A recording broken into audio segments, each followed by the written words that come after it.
नमस्कार साथियों, मैं संजीव कुमार अपने YouTube channel career power classes में आपका फिर से स्वागत करता हूं। आज मैं क्लास 10th के NCERT मैथ्स से एक्सरसाइज 1.3 के एक बेहद ही इम्पोर्टेंट क्वेश्चन को बताने जा रहा हूं। यह क्वेश्चन लगभग बिहार बोर्ड के हर एग्जाम में पूछे जाते हैं और ऐसा संभावना भी है कि आगे भी एग्जाम में पूछे जाएंगे। दरअसल ये क्वेश्चन कई तरीके से बनते हैं, लेकिन ये जो हम क्वेश्चन बताने जा रहे हैं ये लॉन्ग मेथड से बताने जा रहे हैं, क्योंकि अगर एग्जाम में 4 या 5 नंबर का पूछ दे तो वहाँ पे लॉन्ग मेथड ही मान्य होगा। अगले वीडियो में या आगे क्लास में हम इसका शॉर्ट मेथड ही बताएंगे, लेकिन आज हम जानेंगे कि लॉन्ग मेथड में ये क्वेश्चन कैसे आसानी से बनता है।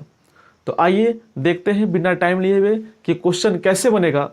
लेकिन आप लोग से मेरा आग्रह है कि आप मेरे इस YouTube channel career power classes को ज़्यादा से ज़्यादा लाइक करें, शेयर करें और सब्सक्राइब करें, ताकि आगे आपको ऐसे ही वीडियो देखने को मिले।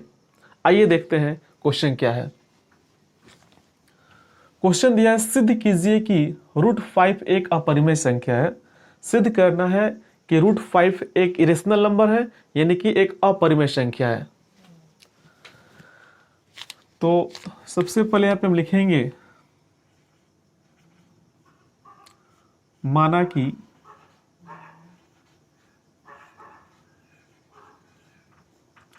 √5 एक परिमेय संख्या है, एक परिमेय संख्या है।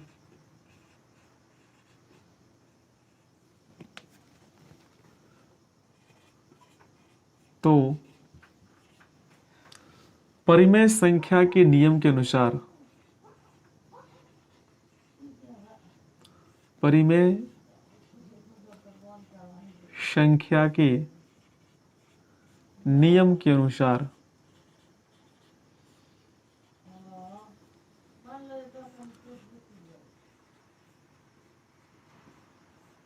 क्लियर, परिमेय संख्या के नियम के अनुसार होगा P/Q बराबर √5, जहां Q नॉट इक्वल 0।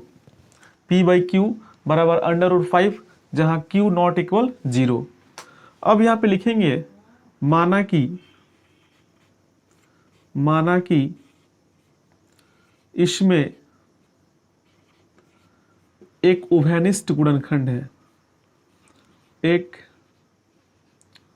उभयनिष्ठ गुणनखंड है।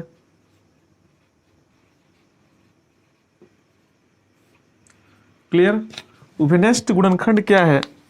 तो वह है आपका m/n बराबर √5 गुना करेंगे तो होगा m = √5n। अब यहां पे लिखेंगे, दोनों तरफ वर्ग करने पर, दोनों तरफ वर्ग करने पर, जब दोनों तरफ वर्ग करेंगे तो यहां पे हो जाएगा m का स्क्वायर, और यहां पे हो जाएगा, जब भी रूट का स्क्वायर होता है तो रूट हट जाता है, यहां पे होगा क्या, 5n का स्क्वायर। तो यहां पे हम लिखेंगे, चूंकि 5m² का गुणनखंड है, m² का गुणनखंड है, चूंकि 5m² का गुणनखंड है,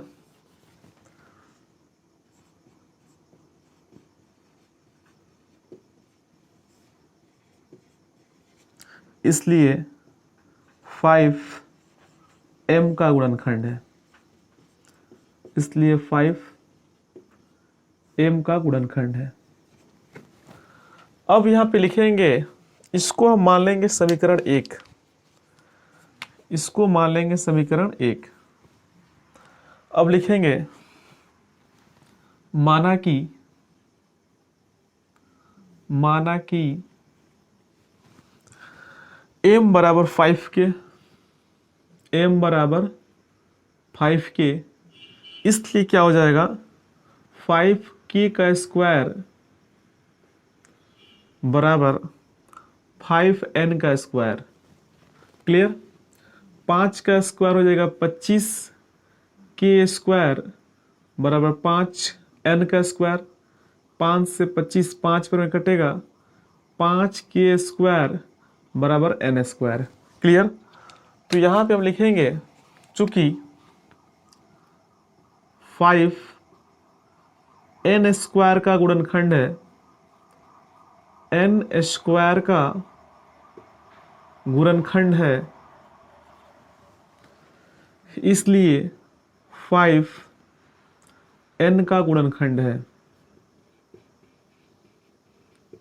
5n का गुणनखंड है, अतः √5 एक परिमेय संख्या नहीं हो सकती है। एक परिमेय संख्या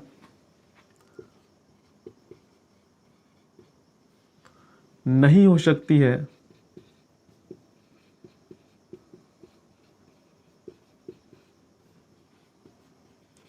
इसलिए √5 एक अपरिमेय संख्या है। इसलिए √5 एक अपरिमेय संख्या है।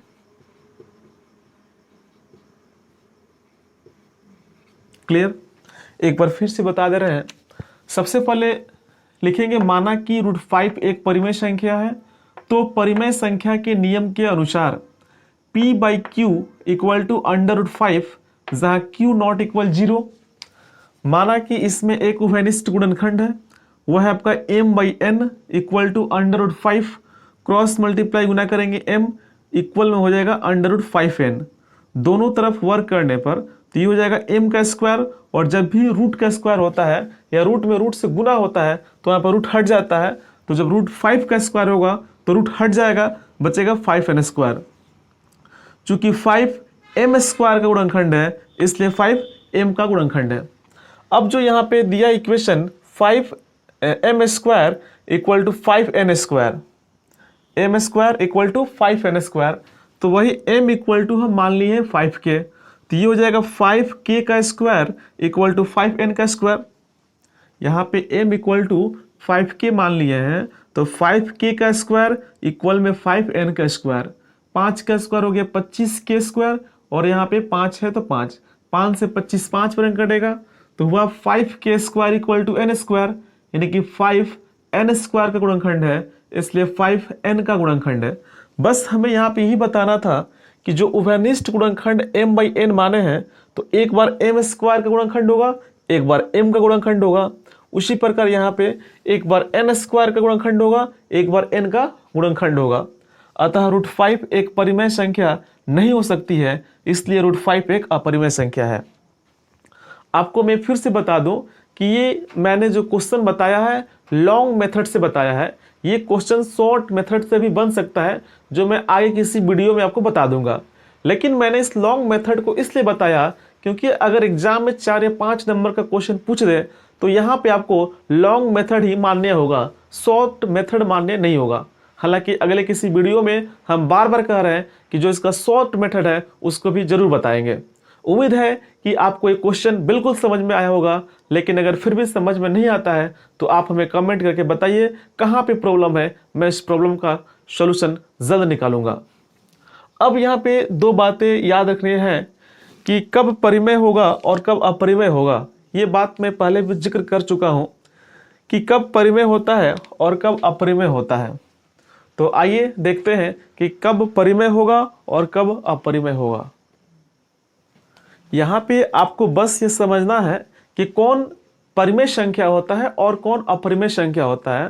तो शॉर्टली आप समझ लीजिए कि अगर कोई अंक रूट में है, अगर उसका वर्गमूल निकल जा रहा है तो अपरिमेय संख्या है। अगर कोई संख्या रूट में है और उसका वर्गमूल निकल जा रहा है तो अपरिमेय संख्या है। लेकिन अगर कोई संख्या रूट में है और उसका वर्गमूल नहीं निकल रहा है तो अपरिमेय संख्या है। सिंपल सा मेथड है कि अगर कोई संख्या रूट में है और उसका वर्गमूल निकल रहा है तो अपरिमेय संख्या है। अगर कोई संख्या रूट में है और उसका वर्गमूल नहीं निकल रहा है वो अपरिमेय संख्या है। यानी कि रूट में है, अगर उसका वर्गमूल निकल गया तो वह परिमेय संख्या है। अगर रूट में है उसका वर्गमूल नहीं निकला तो वह अपरिमेय संख्या। जैसे यहाँ पे √5, इसका वर्गमूल नहीं निकलेगा, ये होगा अपरिमेय संख्या। क्या होगा? अपरिमेय संख्या होगा। उसी प्रकार √4, 4 का वर्गमूल 2 होता है, वर्गमूल निकल जा रहा है, यह है परिमेय संख्या।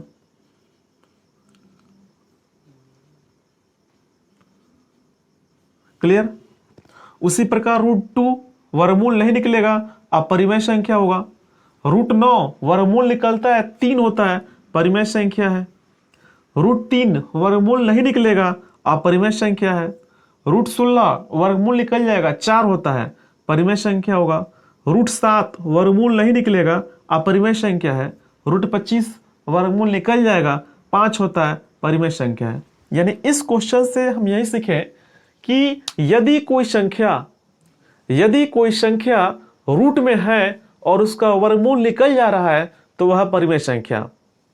फिर से समझिए कि यदि कोई संख्या रूट में है और उसका वर्गमूल निकल जा रहा है तो वह है परिमेय संख्या। लेकिन यदि कोई संख्या रूट में है और उसका वर्गमूल नहीं निकल रहा है तो अपरिमेय संख्या। यानी अगर वर्गमूल निकल गया परिमेय संख्या, वर्गमूल नहीं निकला अपरिमेय संख्या। जैसे √5, √2, √3, √7, इसका वर्गमूल नहीं निकलेगा, इसलिए होगा आपका ये अपरिमेय संख्या। और यहाँ पे √4, √9, √16, √25 वर्गमूल निकल जाएगा, इसलिए है परिमेय संख्या। क्लियर? ये 1 नंबर का क्वेश्चन पूछा जाता है कि कौन परिमेय है और कौन अपरिमेय। तो ये आपका आज ही कंफर्म कर लीजिए 1 नंबर कि कौन परिमेय होगा कौन अपरिमेय। जबकि ये जो क्वेश्चन होता है अगर लॉन्ग मेथड में पूछ दिया तो 5 नंबर, शॉर्ट में पूछा तो 2 से 3 नंबर कंफर्म है। क्लियर? अब आइए इसमें हम देखते हैं कि एक परिमेय है और एक अपरिमेय है, तब वो कौन संख्या होती है। और एक्सरसाइज 1.3 के सभी क्वेश्चन इसी मेथड से बनेंगे। बस वो तरीका याद रखेंगे कि एक परिमेय और एक अपरिमेय संख्याओं का जोड़ क्या होता है। तो आइए देखते हैं उस क्वेश्चन को भी कैसे सॉल्व होगा।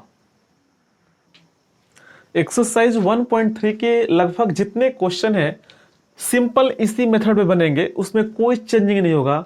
बस अंतर क्या है कि अगर √5 है तो यहाँ पे √2 दे देगा, तो अगर यहाँ पे 2 देगा तो जहाँ जहाँ 5 है वहाँ 2 कर देंगे। अगर 7 दे दिया तो जहाँ जहाँ 5 है वहाँ 7 कर देंगे। लेकिन एक नोट आपको याद करना होगा और इसी नोट्स पे आपके पूरे एक्सरसाइज 1.3 कंप्लीट श्योरली 100% सही बनेंगे। वो क्या है रूल्स, आइए देखते हैं। इसमें याद रखना है कि एक परिमेय और एक अपरिमेय संख्याओं का योग, एक परिमेय और एक अपरिमेय संख्याओं का योग यानी कि जोड़ हमेशा अपरिमेय संख्या होता है। हमेशा क्या होता है? अपरिमेय संख्या होता है। उसी प्रकार एक परिमेय और एक अपरिमेय संख्याओं का अंतर यानी कि घटाव हमेशा क्या होगा? अपरिमेय संख्या होगा। एक परिमेय और एक अपरिमेय संख्याओं का गुणनफल हमेशा अपरिमेय होता है। और उसी प्रकार एक परिमेय और एक अपरिमेय संख्याओं का भागफल हमेशा अपरिमेय होता है।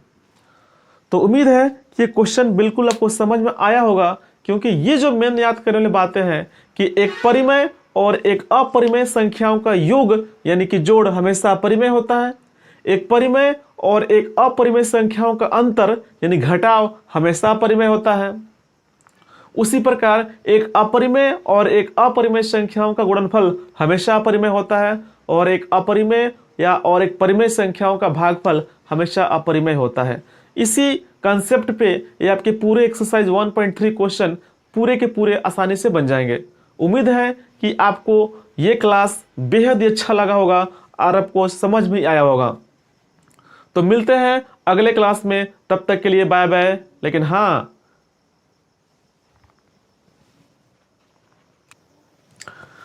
थोड़ा सा आप लोग से विनती है, आग्रह है कि आप मेरे इस YouTube चैनल को ज़्यादा से ज़्यादा लाइक करें, शेयर करें, सब्सक्राइब करें, अपने दोस्तों के बीच इसको शेयर करें ताकि मेरा यूट्यूब चैनल और आगे बढ़े और आपको ऐसे ही अच्छे अच्छे वीडियो देखने को मिले और आपका भविष्य उज्जवल हो।